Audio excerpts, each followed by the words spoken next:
Bonjour et bienvenue sur cette capsule qui traite des 4 transferts qu'il faut vivre dans un transfert d'entreprise. Êtes-vous surpris d'entendre qu'il y en a 4? Alors, comme vous le voyez à l'écran, le premier de ce transfert à faire, c'est le savoir. Préparer tout ce qu'on a dans notre tête, les trucs du métier. Alors, il s'agit du savoir de gestion, du savoir qui peut être très technique, opérationnel, du savoir entrepreneurial aussi. En deuxième, il faut prévoir le transfert du pouvoir dans l'entreprise, c'est-à-dire rendre les repreneurs capables de prendre des décisions et que ce soit possible pour eux de prendre des décisions, de faire parfois des erreurs, ce qui est très formateur, bien sûr, nous en avons tous fait des erreurs. C'est la période aussi qu'on appelle la co-gestion, où les prédécesseurs continuent à décider sur certains aspects et les repreneurs s'exercent en prenant des décisions sur d'autres aspects. Le troisième transfert, le transfert du rôle de la personne source dans l'entreprise, est plutôt méconnu. C'est un consultant européen d'expérience, Peter Koenig, qui a observé les familles entrepreneuriales dont il était le bras droit. Il a découvert que dans chaque entreprise, il y a une personne source globale.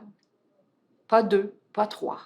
Cette personne source-là est accompagnée de d'autres sources qui vont l'aider à réaliser sa vision.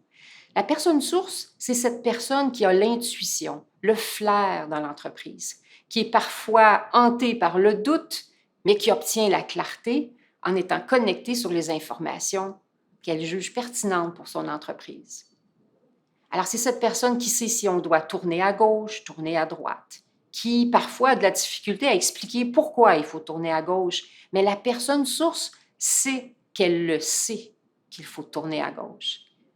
Alors, c'est cette personne qui va trancher souvent dans certains dossiers dont elle est la source, et c'est cette personne qui est gardienne de la vision, de sa vision au sein de l'entreprise. Ce rôle doit être reconnu et il doit être transféré. Nous avons certains cas où justement la personne source globale a quitté l'entreprise sans transmettre ce rôle qui est tout à fait intangible et les employés se retrouvent avec une vision qui n'est pas complète et qui n'est pas alimentée par la personne source. Ce transfert est extrêmement important. Et ce quatrième transfert, c'est le transfert de l'avoir, la propriété, l'actionnariat. Et c'est souvent par ce transfert que commence la réflexion de plusieurs entrepreneurs. C'est en fait le quatrième. Et le transfert de l'actionnariat, de la propriété, va être tout à fait facilité si on a bien vécu les 3 premiers transferts. Donc, ces 4 transferts peuvent devenir des sources de mésentente ou de conflits. Pensons au transfert du pouvoir, du savoir, de la source aussi. Mais si on ne sait pas bien se parler ou bien communiquer nos attentes et nos besoins reliés au transfert aux autres membres de la famille en affaires, c'est là que ça peut commencer à moins bien aller. C'est moins fluide.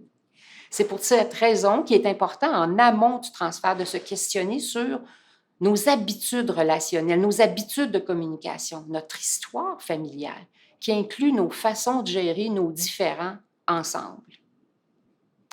Même si ces termes sont flous en ce moment, je vous rassure, nos prochaines capsules porteront sur ces concepts qui constituent notre toute nouvelle approche d'accompagnement auprès des familles en affaires.